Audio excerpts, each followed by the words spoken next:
Media बंधुओं, जैसा कि ये विदित है कि देश में लोकसभा चुनाव होने का समय अब बहुत नज़दीक आ गया है, जिसके चलते सत्ताधारी गठबंधन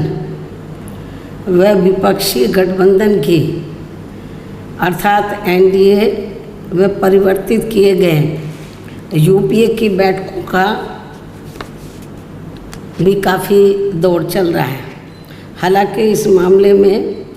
हमारी पार्टी भी कोई पीछे नहीं है, बल्कि इन चुनावों की तैयारी को लेकर पिछले कुछ समय से पूरे देश में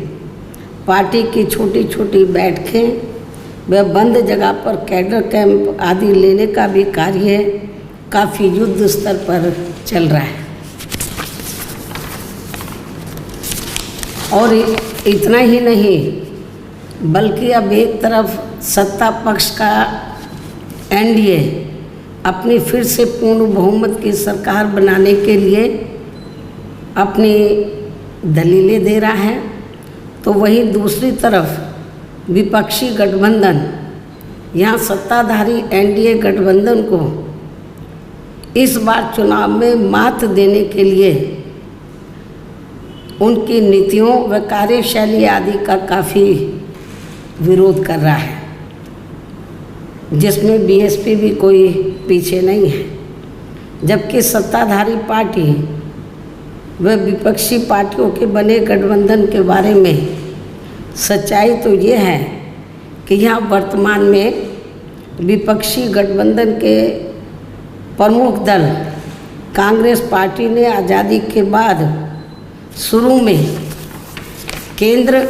व अधिकांश राज्यों में भी अपने लंबे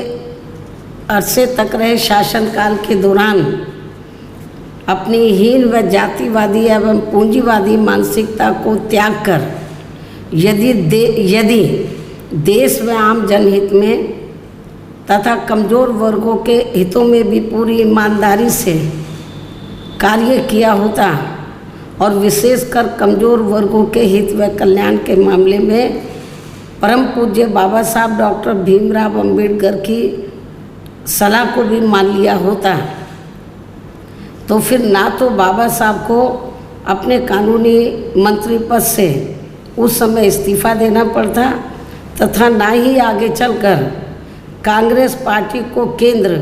व अधिकांश राज्यों की भी सत्ता से बाहर होना पड़ता तथा ना ही फिर कमज़ोर वर्गों के लोगों को मजबूरी में बीएसपी के नाम पर अपनी अलग से राजनीतिक पार्टी बनाने की ज़रूरत पड़ती। और अब ये कांग्रेस पार्टी अपनी जैसी जातिवादी व पूंजीवादी सोच रखने वाली पार्टियों के साथ गठबंधन करके फिर से केंद्र की सत्ता में आने के सपने देख रही है, तो वही सत्ताधारी बीजेपी पार्टी भी पुनः केंद्र की सत्ता में आने के लिए अपने एनडीए गठबंधन को हर मामले में मजबूत बनाने में लगी है। साथ ही फिर से सत्ता में आने का दावा भी ठोक रही है। ये कह रही है कि इस बार बीजेपी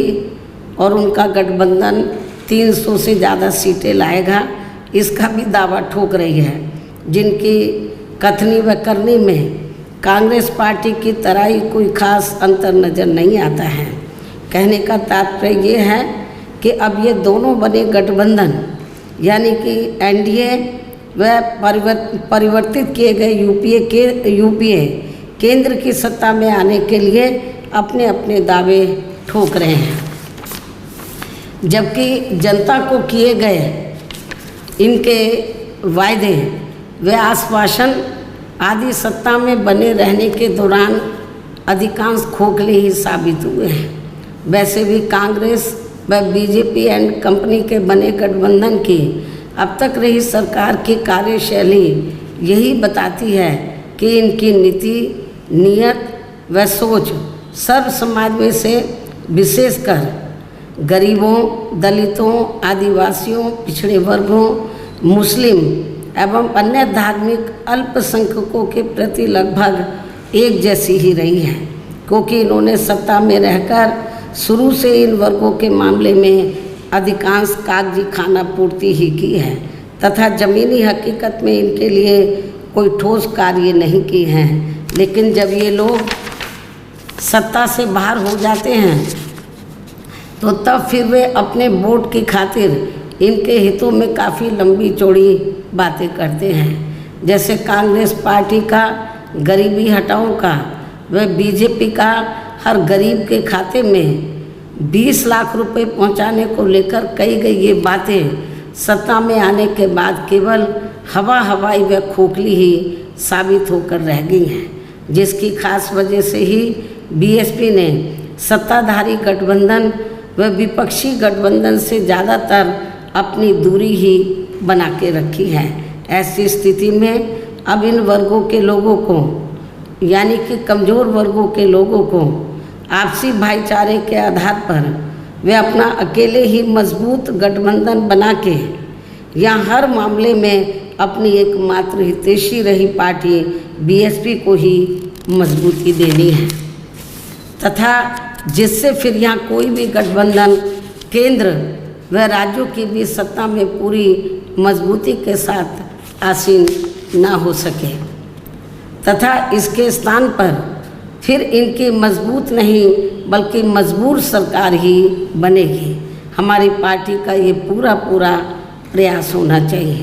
ताकि बीएसपी के सत्ता में ना आने की स्थिति में भी इन कमज़ोर वर्गों का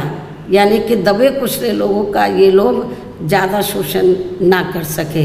इतना ही नहीं बल्कि ऐसी स्थिति में बीएसपी को भी सत्ता में आसीन होने का मौका मिल सकता है। और जब तक हम लोग अकेले अपने बलबूते पर खड़े नहीं हो पाते हैं, इसलिए इन सब बातों को ध्यान में रखकर अब बीएसपी को लोकसभा चुनाव में व इससे पहले राजस्थान, मध्य प्रदेश, छत्तीसगढ़ व तेलंगाना आदि राज्यों में होने वाले विधानसभा चुनाव में भी अकेले ही चुनाव लड़कर अपनी पार्टी का बेहतर रिजल्ट लाना होगा। लेकिन बीएसपी पंजाब, हरियाणा आदि इन राज्यों में वहाँ की रीजनल पार्टियों के साथ मिलकर जरूर चुनाव लड़ सकती है, बशर्ते अब वर्तमान में उनका एनडीए व परिवर्तित किए गए यूपीए से भी कोई संबंध नहीं होना चाहिए। इसके साथ ही पार्टी के लोगों को हर स्तर पर सत्ताधारी गठबंधन व विपक्षी गठबंधन के सभी साम दाम दंड भेद आदि हथकंडों से भी जरूर सावधान रहना है। इसके अलावा यहाँ मैं ये भी कहना चाहूँगी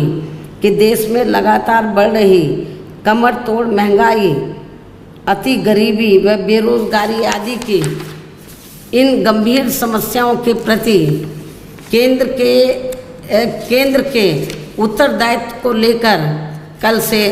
शुरू हो रहे संसद के मानसून सत्र में जवाबदेही का लोगों को काफ़ी बेसब्री से इंतजार है।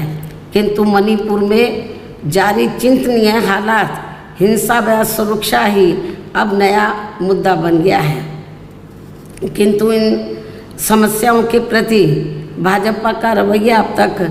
व्यापक जनहित का कम तथा अपने राजनीतिक स्वार्थ का ज़्यादा देखने को मिल रहा है, जिस कारण देश से जुड़े इन मामलों का जटिल बने रहना अति दुखद है। जबकि देश की प्रगति लोगों की उन्नति में ही निहित है, जिस पर पूरा ध्यान केंद्रित करने की भी सख्त ज़रूरत है। और अब लोकसभा चुनाव से पहले संसद में सरकार व विपक्ष का रवैया तकरार, आरोप प्रत्यारोप व जिम्मेदारी से भागने का नहीं बल्कि इन ज्वलंत जन समस्याओं को दूर करने संबंधी समाधान का होना चाहिए,